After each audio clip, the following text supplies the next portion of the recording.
Bonjour à tous et merci beaucoup d'être avec nous. Je suis Caroline Varin. Je représente Professeurs sans frontières, Professors Without Borders. Et aujourd'hui, je vais modérer cette première session pour la conférence prospective 2020 sur la gestion de crise du Covid. Aujourd'hui, je suis très heureuse d'accueillir le docteur Alexandre Vautravers du département de la sécurité, de l'emploi et de la santé de l'État de Genève, ainsi que le colonel EMG Hans-Jakob Reichen, le chef d'état-major de la division territoriale. Et nous allons commencer avec une présentation de chacun sur le thème de la sécurité locale suisse, du Covid, de la gestion de crise. Chacun va présenter pendant une dizaine de minutes et nous poursuivrons avec quelques questions. Alors Alexandre, si tu veux bien commencer avec cette conférence, je te donne la parole. Alors, merci beaucoup, Caroline. Je dois malheureusement commencer avec un certain nombre de disclaimers. Donc, je ne représente pas le département de la sécurité, de l'emploi et de la santé. Ceci me permet un petit peu plus de liberté et de réflexion constructive. Ce sont bien sûr des émissions et des réflexions personnelles que je livre, bien sûr basées sur un certain nombre d'événements récents qui se sont produits à Genève et ailleurs dans d'autres cantons. Je n'ai pas la prétention de vous donner des chiffres parce que ces chiffres changent de manière quotidienne. Donc, je pense que si je commençais à vous donner des chiffres aujourd'hui, eh bien, demain, on serait déjà faux et on serait déjà hors sujet. Je ne vais pas non plus avoir la prétention de vous présenter des conclusions parce que tant que la situation n'est pas résolue, je crois qu'il est quand même très anticipé de conclure. Par contre, bien sûr, je viens avec un certain nombre de réflexions constructives et je pense que si on continue à appliquer ces réflexions constructives, eh bien, on s'améliorera dans le traitement de ces situations. J'aimerais aussi, peut-être, puisque l'on est dans le cadre du Centre d'histoire et de prospective militaire, tordre le cou à certaines idées reçues et des parallèles qui ont été faites avec les années 1930, avec l'épidémie qui a eu lieu immédiatement à la fin de la Première Guerre mondiale, la grippe espagnole. Je pense que là, il y a quelques parallèles qui ont été faits, qui ont été un peu faciles peut-être, un peu journalistiques, mais en réalité, nous ne sommes pas tout à fait dans cette situation-là et je vais essayer d'expliquer, en tout cas sur le plan national et sur le plan international, on est quand même dans des conditions différentes, particulières et différentes.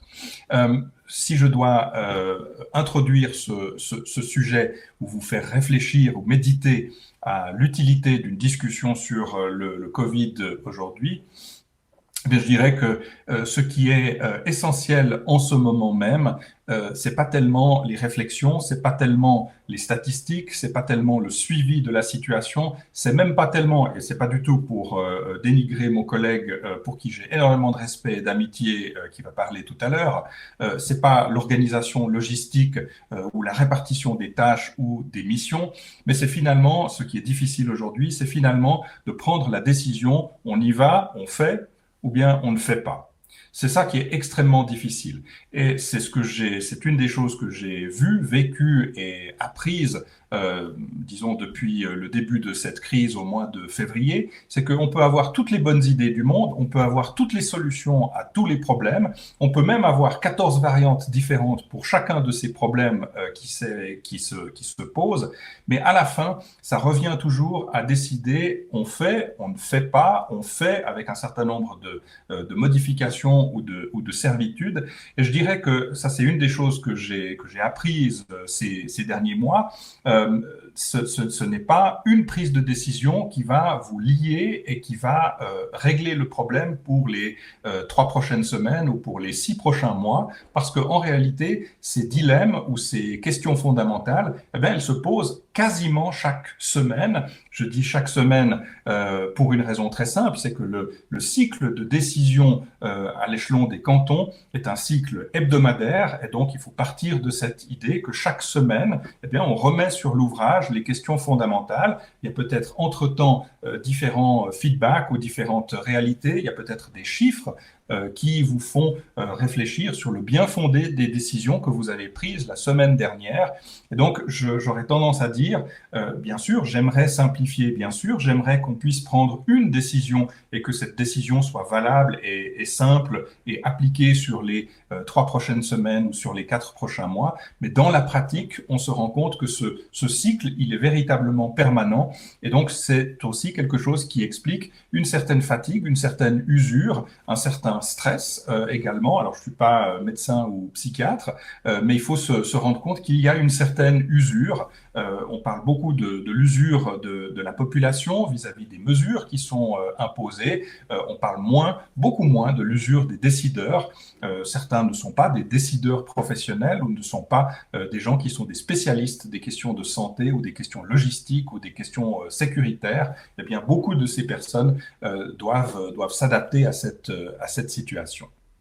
Je propose, dans les quelques minutes que l'on m'a donné, de parler vraiment du contexte dans lequel Genève et puis certains autres cantons sont entrés dans cette situation exceptionnelle du Covid, parce que je pense qu'il y a là des réflexions très intéressantes. Et puis ensuite, je vais vous parler des forces et des faiblesses de notre système. Alors bien sûr, je n'ai pas la prétention d'être exhaustif, je n'ai pas la prétention non plus d'être totalement objectif et d'avoir tout compris à la chose, mais encore une fois, ce sont des bases de réflexion. Je commence avec le contexte. Nous avions tout pour bien faire. Nous avons débuté dans cette situation exceptionnelle en ayant vraiment tout fait pour que tout soit prêt, pour que les organisations aient absolument tout ce qu'il leur était nécessaire sous la main pour pouvoir débuter, pour pouvoir faire face à cette crise ou cette situation exceptionnelle avec les meilleurs outils possibles. L'État de Genève a organisé en 2019, donc un an avant, quelques mois avant cette situation exceptionnelle, un exercice de catastrophe avec 1600 figurants où il a fallu évacuer des personnes blessées d'un faux accident, d'un accident simulé de train dans un tunnel dans le canton de Genève, un tunnel qui relie la Suisse et la France. Donc on a pu exercer véritablement tous les organes de conduite possibles et imaginables de manière transfrontalière et aussi à l'échelle 1-1 dans le terrain. C'était pas uniquement c'était pas uniquement un wargame, c'était quelque chose qui a été préparé pendant 3 ans avec différentes phases d'exercice. Donc on a pu exercer, monter en puissance un état-major cantonal de conduite créé de toutes pièces 2 ans plus tôt. On a eu un autre exercice NRBC, la coopération de tous les services sécuritaires, dans le cadre d'un autre exercice, l'exercice du réseau national de sécurité. Le brigadier Berger en a parlé tout à l'heure. C'est un grand exercice qui a touché pratiquement toute la Suisse à un titre ou à un autre. Et il y a eu certains cantons, dont le canton de Genève, qui ont été particulièrement sollicités et touchés par cet exercice. Et ce qui est intéressant, c'est que dans ces 3 exercices, confinés, NRBC 19 et l'ERNS 19, eh bien, on a fait des rapports et on a tiré des conséquences. Je ne vais pas dire que tout a été fait juste, les résultats sont contrastés de ces exercices, mais d'un autre côté, comme je l'ai dit, il y a une nouvelle organisation sécuritaire qui a été mise en place, on a fait des expériences, et puis on avait véritablement tout pour bien faire, on a tiré les conséquences, on a tiré les leçons de ces enseignements. Donc, je pense qu'on pouvait tout à fait faire face à cette situation Covid avec les bons outils, avec la connaissance des personnes, le réseau qui fonctionne, en tout cas à l'échelon du canton et également à l'échelon de la confédération. Deuxième point de contexte, notre système sécuritaire de protection de la population, il est un peu particulier. Il est un peu particulier et il a une histoire et il faut connaître, malheureusement, il faut gratter un peu son histoire pour comprendre ses forces, ses faiblesses et ses limites.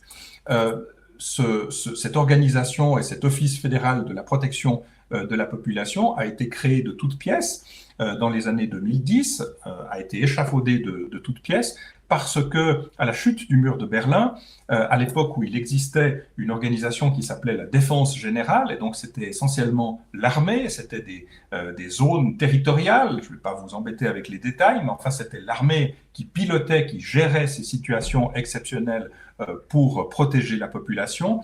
Eh bien, toute cette architecture a été supprimée pratiquement du jour au lendemain. On a supprimé aussi les réserves stratégiques.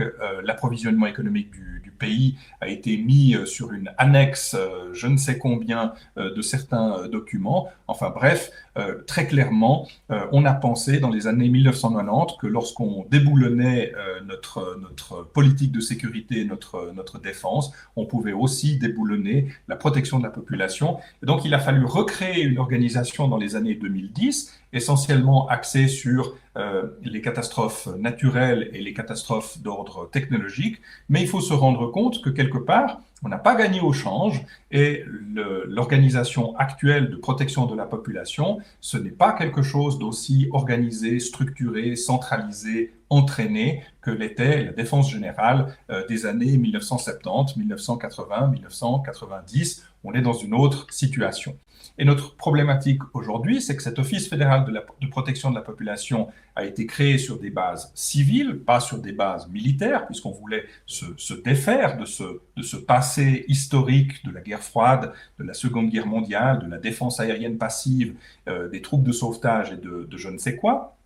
Donc on a voulu se défaire de cette organisation militaire pour créer une organisation fédérale civile, mais une organisation fédérale civile qui a quand même un certain nombre de limites, c'est-à-dire premièrement, elle ne dispose pas de troupes et de véritables moyens, ce sont les moyens et ce sont entre guillemets les troupes des cantons qui sont engagés, que ce soit la police, que ce soit les pompiers, que ce soit d'autres forces et en particulier la protection civile. Et donc aujourd'hui, on se trouve, 10 ans plus tard, dans les années 2020, dans une situation où la répartition des tâches entre la protection civile d'un côté et la protection de la population d'autre part n'est pas extrêmement claire. Et il y a certains doublons, il y a certaines incompréhensions entre les uns et entre les autres. Et je pense que ce qu'il nous faut, c'est véritablement une revalorisation de la protection civile. Et peut-être qu'il faudra s'interroger sur cette organisation, l'Office fédéral de la protection de la population que j'ai évoqué tout à l'heure. Je parle de cette redéfinition parce qu'entre-temps, en 2011, on a créé une autre organisation qui s'appelle le Réseau national de sécurité. Alors là, je pense qu'on pourra avoir une discussion là-dessus, mais qu'est-ce qui est du ressort de la protection civile? Qu'est-ce qui est du ressort de l'Office fédéral de la protection de la population? Et qu'est-ce qui est du ressort du Réseau national de sécurité? En sachant que tous ces différents organes ont chacun des états-majors, se situent à des échelons différents, font en partie la même chose. Enfin, il y a certaines choses qui, je pense, peuvent être réglées ou doivent être discutées à l'issue de cette situation exceptionnelle Covid. Dernier point, je pense que notre autonomie, que ce soit en matière de décision ou que ce soit en matière de logistique, est assez limitée. Et je pense, enfin, j'ouvrirai la discussion dans des mots de conclusion sur ce point-là. Je pense qu'on se rend compte des limites de ce que l'on peut faire tout seul, que ce soit en termes de prise de décision ou que ce soit en termes d'action. Je vous ai dit que je vous proposais une espèce de SWOT, de parler des forces du système et puis ensuite des faiblesses de ce système. Et encore une fois, tout ceci est très subjectif et partiel et sujet à discussion constructive, bien sûr.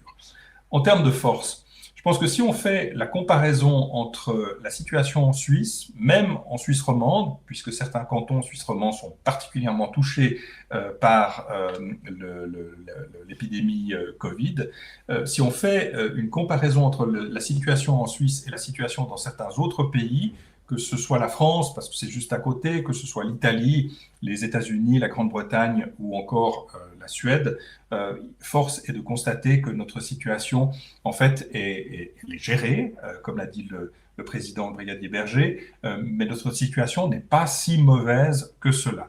Et je pense qu'on a une tendance à l'autocritique en Suisse, mais en réalité, la situation n'est pas si mauvaise que ça. Deuxième force, en termes de leadership, je pense qu'il y a eu en Suisse vraiment une prise de conscience, des prises de décision extrêmement fortes même extrêmement tôt dans la situation exceptionnelle que nous connaissons. Et donc, en termes de leadership, on ne peut pas dire qu'en Suisse, il y a eu des discussions incessantes, des retards pris dans la décision. C'est pas vrai. Au contraire, il y a eu des décisions très fortes qui ont été prises. Alors maintenant, bien sûr, certains n'ont pas toujours été satisfaits de ces décisions qui ont été prises. C'est quelque part la rançon de la médaille. Mais en termes de prise de décision, que ce soit à l'échelon de la Confédération ou des cantons, on peut dire qu'il y a plutôt eu un empressement à prendre des décisions, quitte à revenir sur ces décisions par la suite. Il y avait la conscience collective qu'il fallait agir, qu'il fallait décider, qu'il fallait être ferme assez rapidement.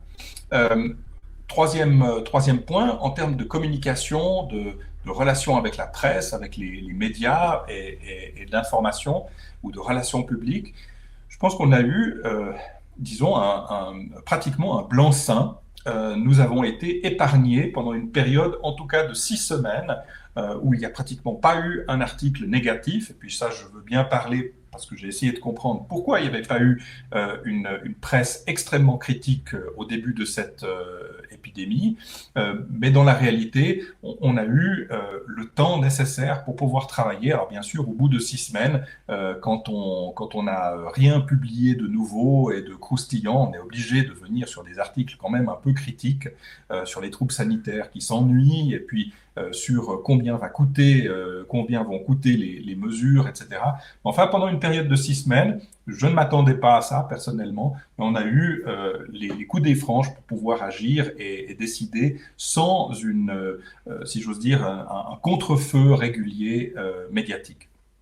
Aujourd'hui, c'est plus tout à fait la même situation.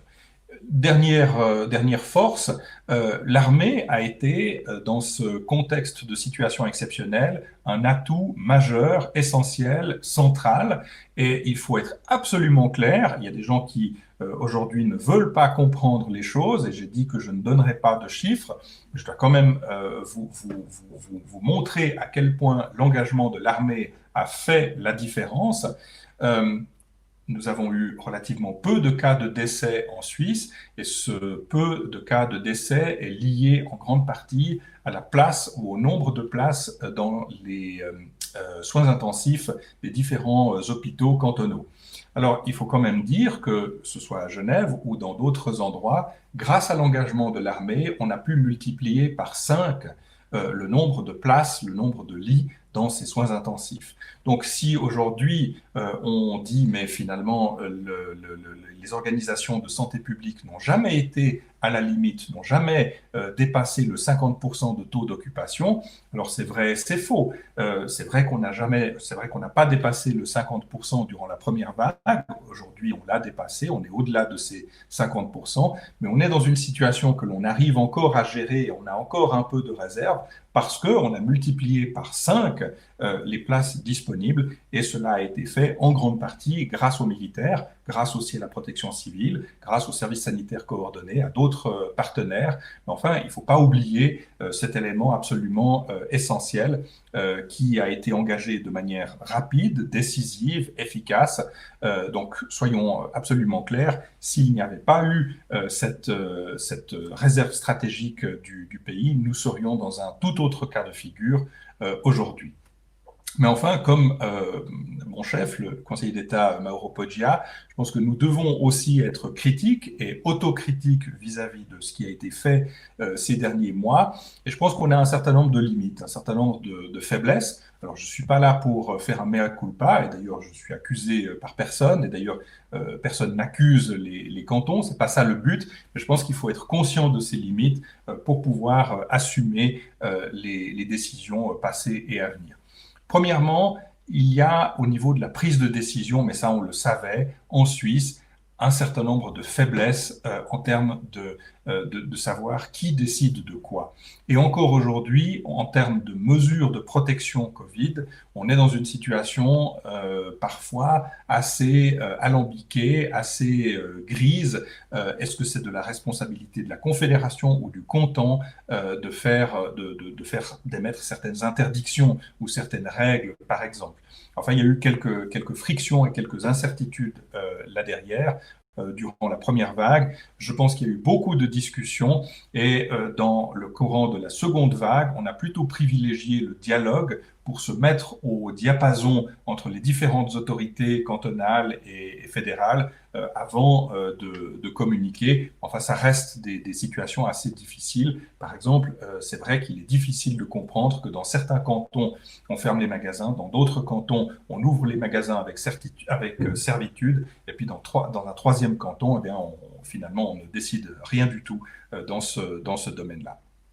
Deuxième point, qui est une limite et une faiblesse, c'est la pression économique qui a été, je pense, très importante. Alors, on a commencé au mois de mai à parler de cette pression économique ou des milieux économiques, mais enfin, je vous rassure, on est encore aujourd'hui dans une situation où il est vrai qu'on doit négocier, on doit discuter et puis on doit argumenter et convaincre.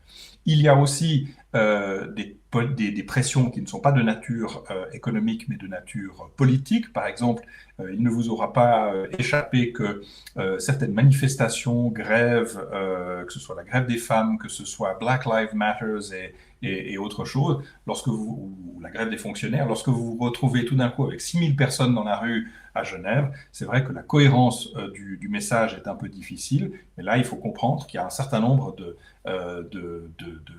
situations et de pressions politiques qui sont incontournables. On n'aurait pas compris et d'ailleurs, ça n'aurait pas été responsable d'interdire purement et simplement certaines manifestations.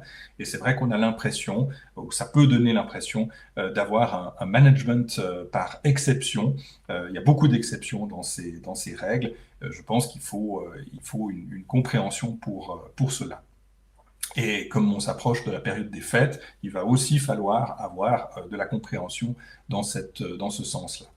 Entre confédération et canton, ce système fédéraliste, je pense qu'il y a eu beaucoup et il continue à y avoir certaines incompréhensions parce que l'épidémie a touché les cantons du sud différemment de ceux du nord. Et donc encore aujourd'hui, on est en train d'expliquer beaucoup de choses. Donc ce système fédéraliste, c'est en même temps une difficulté, une complexité, mais c'est en même temps une force parce qu'on a la possibilité de mettre le curseur de manière différenciée d'une région à une autre. Vous avez aussi d'autres éléments, d'autres limites. Je prendrai juste un de ces exemples. Il a fallu s'adapter constamment à l'évolution des chiffres, à l'évolution aussi des mesures. Et au bout de quelques mois, on se retrouve que on doit admettre qu'on a perdu peut-être parfois en cohérence parce que tout le monde n'a pas le même niveau d'information, parce que les mesures de protection ont changé, parce que les mesures de protection dans tel canton sont différentes que dans tel autre. Donc ça, c'est quelque chose effectivement qui est difficile à gérer, cette mise à jour régulière des mesures de protection et cette cohérence, c'est quelque chose de difficile. Donc voilà pour les limites. Encore une fois, quelques points de réflexion et vraiment je les lance de manière ouverte, de manière à pouvoir en débattre si tel est le souhait. Je pense qu'il y a 3 points à réfléchir et à penser à l'avenir. Premièrement, cette répartition des rôles entre le Réseau national de sécurité, l'Office fédéral de la protection de la population, les différents organes de conduite au niveau fédéral. Il faut une certaine clarification. Est-ce qu'on veut d'une organisation permanente? Vous savez qu'en 2017, en mai 2017, le Conseil fédéral a décidé qu'il ne voulait pas de la création d'un état-major permanent de gestion de crise. Alors maintenant, peut-être que c'est le moment de reposer cette question. On a un système qui fonctionne par rotation. Est-ce que c'est ce système-là que l'on veut maintenir? Voilà, je pense qu'il y a des questions qui se posent là autour, qui se posaient déjà à l'époque. Peut-être qu'aujourd'hui, fort de notre expérience, on peut peut-être contribuer de manière plus décisive. Deuxième point, et c'est un point positif, je pense qu'en termes de gestion des risques, de management du risque, de rapport sur la politique de sécurité, je pense qu'on a en Suisse des outils qui sont performants, on a des planifications qui sont performantes. Tout ceci est absolument vrai. Mais enfin, quand je regarde mes collègues, mes homologues français ou allemands ou d'autres pays, ils ont aussi des classeurs remplis de fiches et de planification prévisionnelle, d'organisation en cas de catastrophe. Donc, je pense que on peut avoir toutes les planifications que l'on veut, on peut avoir tiré toutes les leçons que l'on veut de l'exercice du Réseau national de sécurité 2019, comme je le disais en introduction, mais en fait, le problème n'est pas là. Et le papier ne nous sert pas à grand-chose si on ne fait rien derrière. Et ça, c'est une des choses qui, moi, m'a disons, passablement heurté. Il y a un excellent article très critique de l'Organisation de la sécurité civile française qui dit exactement la même chose. C'est qu'on a tiré toute une série de conclusions, de conséquences de ces expériences, mais en fait, on n'a jamais mis les budgets, on n'a jamais pris la décision politique de faire, de réaliser ce qui avait été décidé suite à un exercice. Et ça, c'est quelque chose qui est problématique et qui devra être résolu à un moment ou à un autre. Et puis, le dernier point, en termes de relations internationales, donc là, j'ouvre vraiment le débat et je terminerai là-dessus. En termes de relations internationales, on se rend compte des limites du droit et du système multilatéral. Je ne dis pas que c'est un mauvais système, je ne dis pas qu'il faut être contre le droit international, je ne dis pas qu'il faut déboulonner la Genève internationale, bien au contraire. Enfin, on se rend compte dans une situation de pandémie globale, on se rend compte que l'attitude des pays, entre guillemets, amis, a passablement changé et on est très rapidement rentré dans une situation de concurrence, de compétition, où véritablement disons, l'objectif était plus important que la manière de faire. Ça, c'est quelque chose, je pense, qu'il faut garder à l'esprit lorsque on est dans une situation par beau temps. Alors oui, on peut se rendre à Genève et à New York et discuter de mois en mois de certains sujets. Et c'est certainement très important de le faire. Mais enfin, dans une situation de crise, les négociations se sont passées un peu différemment. Et je crois qu'il ne faut pas rater ce train-là ou rater ce vol-là. Il y a eu de la coopération, c'est vrai. Le droit international a continué à exister, c'est vrai. Mais les négociations n'ont pas du tout eu lieu d'une manière aussi civile qu'en temps normal. Et donc, il faut peut-être s'interroger là-dessus. Peut-être qu'il faut aussi trouver de nouvelles formes de coopération plus contractuelle, de manière plus négociée. Peut-être qu'il faut négocier non seulement de l'aide humanitaire, mais une aide qui soit conditionnelle ou conditionnée à certaines coopérations. La coopération, c'est quelque chose qui doit aller dans les deux sens. Et je pense que c'est pas parce que nous sommes un pays neutre et c'est pas parce que Micheline Calmiret aime à parler de soft power helvétique, c'est pas parce qu'on est dans cette logique de gentillesse et de multilatéralité qu'il ne faut pas disons, gérer nos risques, gérer nos coopérations et que ces coopérations soient de véritables coopérations qui aillent véritablement dans les deux sens. Voilà, merci. Merci beaucoup, Alexandre. Maintenant, on va passer la parole au colonel de l'état-major. S'il vous plaît, si vous pouvez commencer. Il faut enlever le silencieux.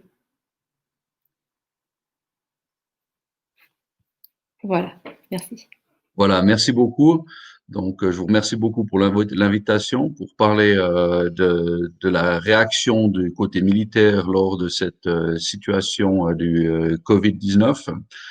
Alors, je suis chef d'état-major de la division territoriale 1. La division territoriale 1, c'est l'organisation militaire qui s'occupe de l'appui aux cantons, donc les 7 cantons romans, et comptant le canton de Berne comme canton roman.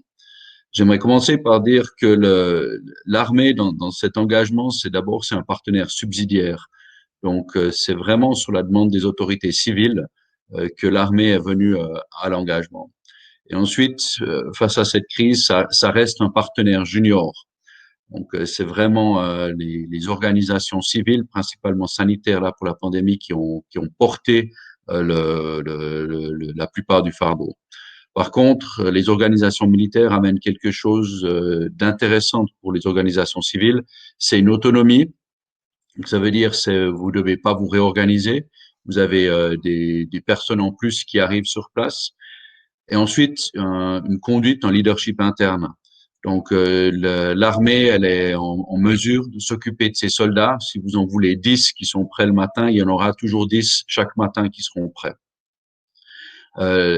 L'engagement de l'armée dans dans ce combat contre la pandémie, je sais pas si combat c'est le bon mot, mais quand cet engagement contre la pandémie, c'est une opération qui est pas dans notre cœur de métier véritable, mais ça nous permet de voir en tant qu'organisation dans une crise quels sont les défis, qu'est-ce que nous avons bien fait et qu'est-ce que nous avons un peu moins bien fait. La réaction de l'armée dans cette crise, on peut la partager pour le moment en deux phases. Il y a une première phase qui était de mars à mai, qui a commencé par une mobilisation de la troupe au mi-mars, et l'armée a été engagée à la frontière en appui à la police. Donc, elle a relevé la police à Genève de la protection des organisations internationales, ce qui permet à la police genevoise de libérer des policiers pour d'autres tâches, et dans le domaine sanitaire. Et ensuite, nous avons eu, lors de la deuxième vague, qui a commencé en novembre, on a de nouveau des troupes qui sont engagées dans le domaine sanitaire. Le 14 mars, c'est là où je suis pas particulièrement un fan de Donald Rumsfeld, mais il y a quand même une phrase de lui qui m'est venue à l'esprit. C'est le 14 mars, j'étais en vidéoconférence et j'ai compris qu'on allait mobiliser l'armée dans les jours qui venaient, puis que ce serait la division territoriale qui s'en occuperait. Et à ce moment-là, je me suis dit, on part à l'engagement avec l'armée que l'on a. Et je rejoins tout à fait le professeur Vautravers en disant, toutes les conclusions, toutes les expériences des exercices, tout ce qu'on aurait dû faire, ce qu'on avait pensé à faire et qu'on n'avait pas fait, c'était avec ça qu'on partait. Et les défis étaient nombreux. Un des premiers défis, c'était de la structure de commandement. Quelle structure on allait choisir, qui c'est qui allait être responsable de quoi. On avait des structures qui étaient sur le papier, on avait plus ou moins entraîné, mais dans l'opération de mars au mois de mai, on n'a pas tout à fait fonctionné comme c'était marqué sur le papier. Alors au début, ça a un peu surpris, des déceptions. Mais très rapidement, il y a le pragmatisme suisse qui a repris la relève, et puis on a trouvé des solutions pour aller de l'avant. Ensuite, on avait la problématique avec quels moyens on allait conduire, donc quels allaient être nos moyens de télécommunication. On a dû s'adapter, on a pu profiter des moyens de télécommunication et informatique de la Confédération, mais pour l'organisation administrative, donc pour tous les jours, pas ce qui était prévu pour l'engagement, mais ça a très bien répondu à nos besoins. Et ensuite, on avait les problèmes d'infrastructure. Donc, on l'a entendu avant, la plupart des infrastructures de conduite ont été démantelées à la fin de la guerre froide, ou pendant les années suivant la guerre froide, et les infrastructures de conduite que l'on a maintenant ne répondent pas tout à fait à ce qu'on peut attendre. Donc, on a dû monter à peu près de toutes pièces un PC de conduite qui nous permettait de vivre et de conduire pendant une action dans la durée. Et ensuite, au mois de mars, très rapidement, s'est posée la problématique de la protection des propres troupes. Donc, comment est-ce qu'on allait protéger nos propres soldats pour qu'ils ne deviennent pas malades eux-mêmes? Il y avait le manque de masques, il y avait le manque de gel hydroalcoolique. Les infrastructures militaires que l'on conduisait et que l'on connaissait sont plutôt faites sur l'efficience. Donc, on avait encore des lits qui étaient très rapprochés. On avait des infrastructures pour manger qui on pouvait pas respecter les distances. C'est toutes des choses qui ont dû être adaptées pour permettre de protéger nos propres soldats. Et ensuite, ce qui a été un changement, c'était un engagement dans la durée. Donc, l'armée suisse, une armée de milice, on n'a pas tellement l'habitude d'être dans la durée. On a vraiment dû apprendre à, à être plus efficient. Donc, on a souvent, je dirais, dans les exercices, on convoquait de grands états-majors, on réfléchissait à tout. Et là, il s'agissait plutôt d'avoir un état-major réduit du personnel nécessaire pour assurer la présence et la conduite dans la durée et d'être simple, de pouvoir assurer des relèves. Ce qui est aussi un des changements principaux pour notre organisation, et je pense que c'est quelque chose à tenir, c'est ce que les militaires aimaient bien faire, c'était de se dire on fait un plan, on regarde tous les aspects du plan, et ensuite on a une décision, et puis cette décision, ben on fait en sorte qu'elle réussisse. Et là, c'était absolument pas possible. Bon, d'une part parce qu'on était engagé subsidiairement, donc c'était des cycles de décision beaucoup plus courts, c'était des aspects décisionnels où on avait, ben, on peut parler du brouillard de la guerre, on ne connaissait pas tous les tenants et les aboutissants des décisions, et on devait vraiment s'adapter, être en mesure d'avoir un cycle très court tout en restant très simple. Et le personnel, ça a été vraiment un vrai défi pour nous. Donc, dans le cas normal de l'armée où on se dit, ben tiens, on s'entraîne pour la guerre, ben on se dit, ben ceux qui sont médecins au civil seront également médecins à l'armée. Ceux qui travaillent dans les organisations civiles sanitaires travailleront dans les troupes sanitaires à l'armée. Et en faisant comme ça, c'est quelque chose qui est très efficace pour l'armée, mais effectivement, dans cette crise, on a remarqué, ben, ça servait pas à grand chose de sortir celui qui était ambulancier d'une organisation civile et puis de le mettre dans un uniforme pour le mettre dans la même organisation ou dans une autre organisation. Et là, c'est quelque chose à l'avenir, on devra réfléchir de se dire oui, on doit avoir du personnel spécifié qui est spécialisé dans un domaine pour pouvoir préparer les gens, mais l'organisation, la formation sanitaire dans un cas de pandémie doit être autonome. Parce que c'est vraiment là où, lorsqu'on vient avec des employés de commerce, des étudiants, des bouchers, des mécaniciens, à qui on donne une formation de base avant la crise, qui sont en mesure d'aider les organisations sanitaires. C'est là où on amène une vraie plus-value dans cette crise de la pandémie.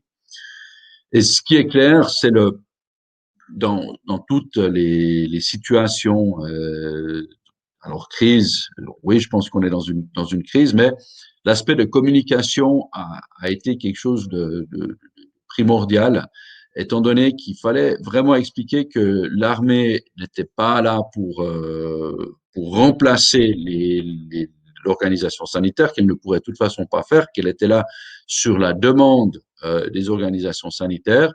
Et ensuite, il y a eu des fois des mécompréhensions entre des réorganisations internes d'organisations civiles, où on se disait, ben, il y a du chômage partiel et il y a des militaires qui viennent. Et là, c'est des choses où il fallait être très clair dans la communication et très clair aussi dans la communication interne. Ce que l'armée amène à côté de ce qui est dans le physique, c'est le côté moral. Et ça, il faut pas, en portant l'uniforme, le militaire, c'est le symbole de l'État. Donc, quand vous venez dans une organisation civile qui a des problèmes et que vous amenez des militaires, c'est un symbole qui est fort. Le travail, après, on peut toujours en débattre si c'est assez efficace, mais le symbole, c'est là, c'est véritablement l'État fédéral qui vient aider jusqu'à la plus petite institution. C'est ce qui s'est passé au printemps lorsque l'armée a été engagée dans les établissements médico-sociaux. C'était des gestes très forts. C'est quelque chose qu'on n'a pas fait au mois de novembre parce qu'on a remarqué que logistiquement, ça venait très difficile pour nous pour pouvoir justement organiser ce peu de personnel qui vont dans des organisations civiles un peu plus petites. Si on regarde sur le passage entre le mois de l'engagement du mois mars-mai au mois de novembre, ce qui a été pour moi particulièrement intéressant par rapport à l'organisation ou à la culture d'organisation, c'est la capacité d'apprendre pendant une situation de crise. Donc, je pense effectivement qu'il y a beaucoup de choses que l'on fait mieux à l'interne. J'aimerais pas parler de la réponse du pays, mais à l'interne, on fait mieux dans l'engagement du mois de novembre que ce qu'on a fait au mois de mars et mai. Et là-dedans, c'est principalement le dialogue. Et ça, c'est quelque chose dans les divisions territoriales. Il y a les états-majors de liaison cantonaux territoriaux qui sont les représentants militaires auprès des cantons, qui sont dans les organisations de conduite militaire. Et on a vraiment intégré alors, au printemps, il y en a beaucoup qui avaient déjà été intégrés, mais on s'est vraiment rendu compte de l'importance au plus bas échelon d'avoir un dialogue avec tous les partenaires et de faire remonter cette information.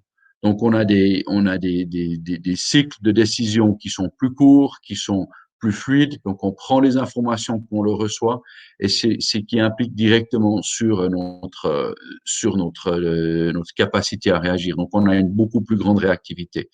On a décidé de structures de commandement qui sont plus simples. On a décidé également d'être plus simple dans la façon de fonctionner. Donc, c'est vraiment cette culture de l'apprentissage. Là, l'organisation armée pour moi, a été très convaincante de se dire, voilà, on est capable de regarder ce que l'on a fait pendant la crise et d'apprendre et de s'améliorer. Ensuite, ce qu'il faudra, si on regarde vers l'avenir, il faudra faire attention de ne pas se dire que le Covid-19, c'est ce qui doit déterminer la manière dont on agit pour toutes les crises de l'avenir. Donc, c'est vraiment de se dire, c'est de trouver ces méta-apprentissages et puis pas juste de dire, voilà, dans le Covid, c'était comme ça, il faut que l'on fasse comme ça. Particulièrement pour l'organisation armée, étant donné que on n'était pas dans notre cœur de métier, dans notre cœur de compétences. Et ce cœur de compétences, alors c'est un adversaire qui est vicieux, mais il ne tire pas. Donc, on pouvait agir d'une manière différente. Donc, c'est là vraiment pour notre organisation de faire attention de ne pas être trop imprégné par cette crise-là. Par contre, il y a certaines questions de culture qu'on peut vraiment garder. Ensuite, l'avenir, les cantons où ça a fonctionné, c'est les cantons où on s'était entraîné. C'est vraiment avec les personnes avec qui on s'était entraîné ou qu'on s'était engagé avant, c'est là où ça a le mieux fonctionné. Et ça, c'est vraiment pour l'organisation militaire, mais pour toutes les organisations, c'est l'importance de s'exercer à chaque échelon. Aux échelons stratégiques, de se poser les questions, de se dire, voilà, comment est-ce qu'on réagirait, mais ensuite, jusqu'au plus bas échelon, de s'entraîner ensemble. Je prends un exemple, les bataillons hôpitaux qui ont été engagés auprès des organisations sanitaires s'entraînaient avec les hôpitaux, mais ils s'entraînaient de leur côté et ils s'entraînaient pas en intégrant les moyens de la division territoriale, en principalement les EM de liaison cantonale territoriaux, et on a dû se trouver pendant l'opération de savoir qui c'est qui faisait quoi. Et ça, c'est vraiment cette importance, et c'est quelque chose qu'on a commencé, la région et puis dans la division a fait, mais on continue, et dans chaque canton, même les plus petits, même si on se dit, tiens, c'est pas Genève, on y va, on s'entraîne ensemble, on apprend à se connaître, on adapte nos processus. Ensuite, le deuxième point, là, je rejoins complètement le professeur Vautravers, c'est de dire, qu'est-ce qui est le minimum en infrastructure et en logistique que l'on doit avoir disponible pour être prêt à réagir face à la crise. Et c'est clair que ça coûte de l'argent, et c'est de l'argent, c'est peut-être quelque chose qu'on n'utilisera jamais ou qu'on devra remplacer sans avoir utilisé. Là, l'armée, au cours des dernières 20 ans, on a économisé principalement sur cette logistique, sur ces infrastructures qui étaient disponibles. On les a éliminées, mais elles étaient plus là. Et ça, c'est quelque chose, c'est de savoir qu'est-ce que l'on veut avoir en moyens et en infrastructures qui sont prêtes à être engagées. Un exemple tout simple, c'est que Genève, qui reste pour nous le centre d'engagement principal, on a décidé de renoncer à une caserne au centre-ville.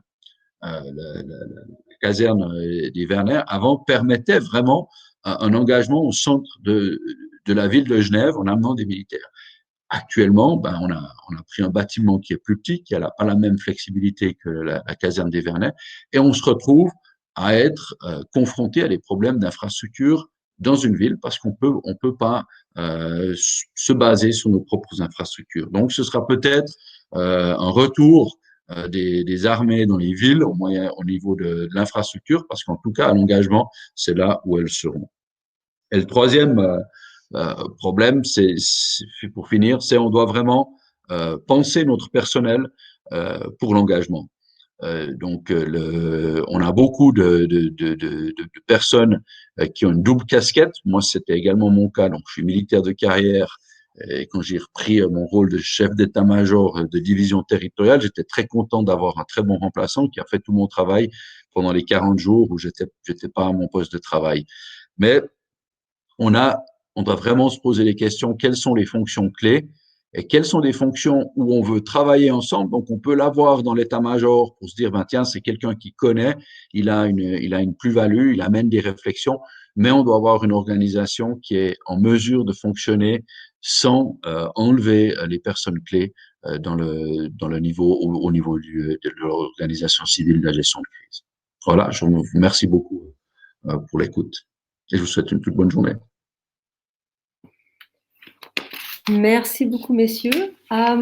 Si on a le temps, j'aimerais bien vous poser 3 questions. Je vais peut-être les poser en une fois et comme ça, vous pourrez répondre à celles qui sont importantes pour vous.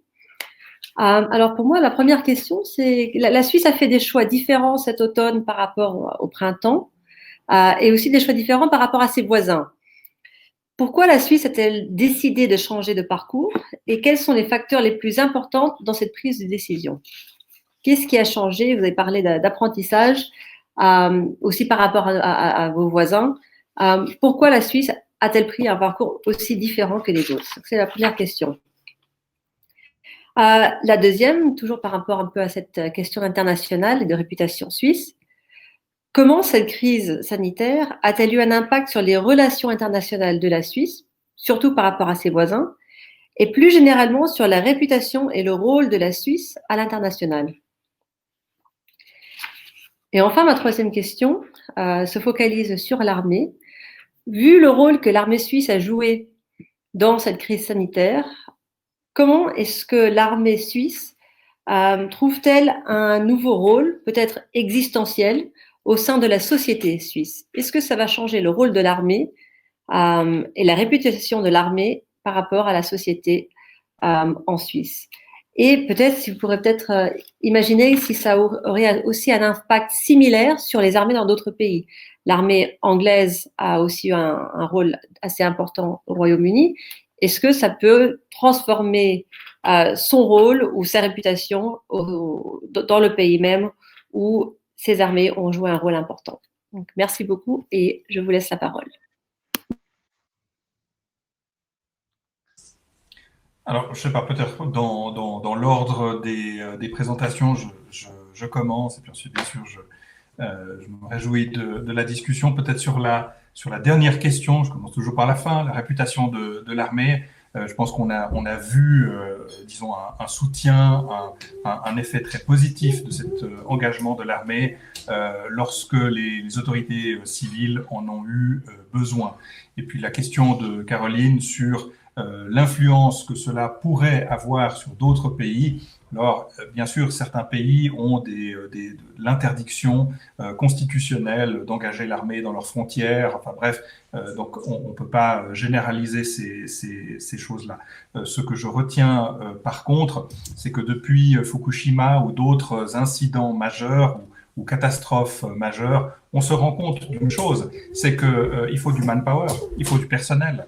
Et donc, l'idée que l'on a pu avoir dans les années 1990 d'armées professionnelles extrêmement petites, alors ça a été le choix de la Belgique, ça a été le choix fait par la Suède ou d'autres pays, ce choix-là, il est très sérieusement remis en question pour des raisons militaires, pour des raisons stratégiques, mais aussi pour des raisons sanitaires ou de protection de la population. On se rend compte, si vous avez une armée de quelques dizaines de milliers de professionnels en Europe, vous ne pourrez pas véritablement être un acteur essentiel dans le domaine de la protection de la population. Alors à ce moment-là, c'est un choix qui doit être fait, on fait ou on ne fait pas.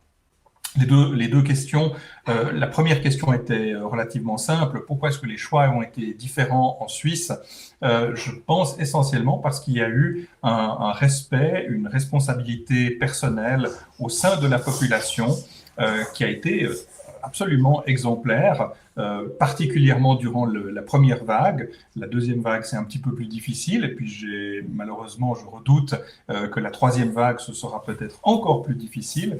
Mais je pense que cette discipline, cette responsabilité, cette participation, ça a vraiment fait la différence. Je ne veux pas stigmatiser un pays plutôt qu'un autre, mais quand la décision vient de la capitale et que les départements ou les régions n'ont pas été consultés, c'est pas tout à fait la même chose que lorsque vous avez quotidiennement ou de manière hebdomadaire vraiment ces négociations dont parlait Hans-Jakob Reichen.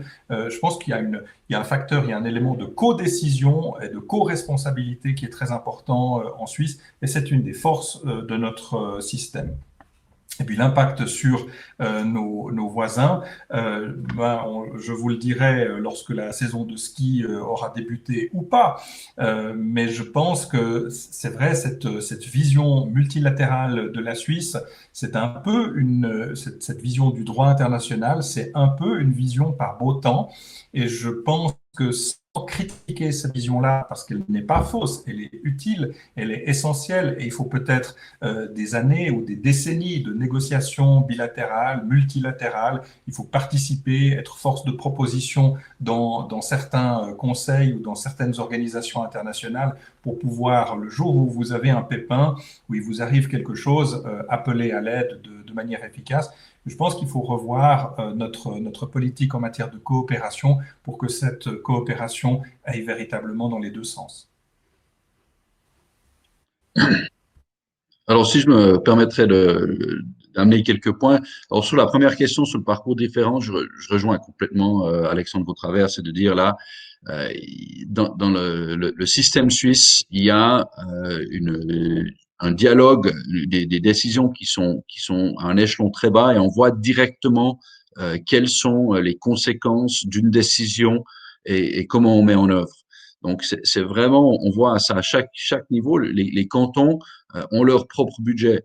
Les impacts économiques, ils seront là l'année prochaine. Et on peut pas déléguer vers le haut les problèmes. Donc, c'est vraiment, il y a à des échelons les plus bas une approche, une analyse qui est compréhensive, qui est totale par rapport aux problèmes. Et c'est pour ça je pense qu'on essaie de trouver le meilleur chemin de l'équilibre par rapport à tout ce que l'on fait. Au niveau des relations internationales, je dirais que là, c'est au plus bas échelon militaire. Nous, là, on continue à collaborer d'une excellente manière avec nos partenaires aux frontières. Donc, même si les frontières étaient fermées, c'est une décision politique, mais ça n'empêche pas qu'on comprend qu'est-ce que l'on fait et puis on travaille très bien. Je me prendrai un peu plus de temps pour la problématique du rôle de l'armée. On a pu voir qu'avec la votation sur le nouvel avion en Suisse, où on a eu quelques dizaines de milliers de voix qui nous ont permis l'acquisition de l'avion, en fait, il y a aucun effet positif à long terme par rapport à l'armée comme instrument global de sécurité. On revient, c'est que il y a de moins en moins de monde qui comprend qu'est-ce que c'est un système de sécurité, qu'est-ce qu'il faut investir pour que cela fonctionne. Donc l'individualisme et puis la réduction du temps de pensée dans la population, ça nous pose un vrai défi. Donc c'est difficile aux gens de se dire ben je dois m'entraîner aujourd'hui pour peut-être quelque chose qui arrivera après-demain. Je dois acheter un avion aujourd'hui pour quelque chose qu'on essaye par tous les moyens qui n'arrivera pas dans une semaine ou dans 10 ans.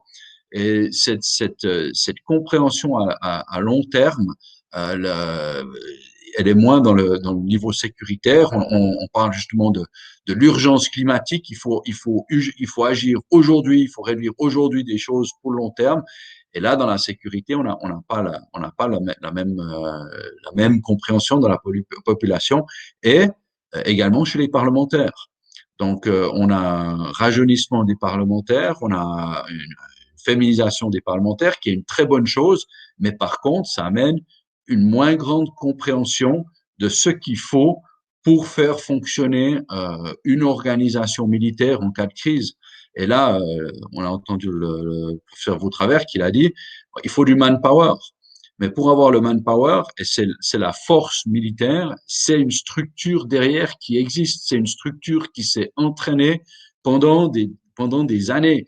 C'est des gens qui se connaissent, c'est des gens qui ont de l'expérience. Et ça, malheureusement, je pense qu'on a encore un très grand travail de communication à faire, que ce soit au niveau de la population, mais que ce soit au niveau des parlementaires, pour faire comprendre que les crises futures seront complexes et qu'on aura besoin d'un outil sécuritaire qui sera entraîné et puis apte à réagir. Voilà, merci beaucoup. Merci beaucoup, messieurs, pour ces réponses importantes et bien travaillées. Je pense que nous avons fini maintenant notre premier panel. On a un break de 30 minutes, exactement. On est tout pile à l'heure, c'est très bien, à la Suisse.